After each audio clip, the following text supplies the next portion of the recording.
parang wala dito sa tambayan namin ah. Kapunta na sa kanila. Wala pa dito sa mga kanto ah. Alam ko saan sila pumupunta. Sa Siomayan, saan kami kumakain. Kapunta na lang doon. Doon sa taas eh. Ayun, sabi ko na nga ba, nandun sila eh. Makapunta na nga. Pre! Uy, ayun pala si Marvin no. Marvin! Kala ko nandun kayo sa tambayan, ngayon pala nandito kayo. Kala ko nandun kayo eh. Sino naglilibre dito? Libre nyo naman ako. Si Jomar, eto.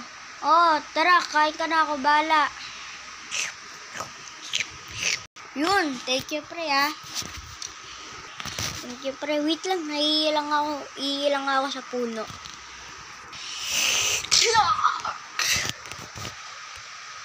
Pre! Tara, punta natin sa Marvin! Tara! Tawagin niyo yung nanay nila. Tawagin niyo yung nanay niya. Sige, para.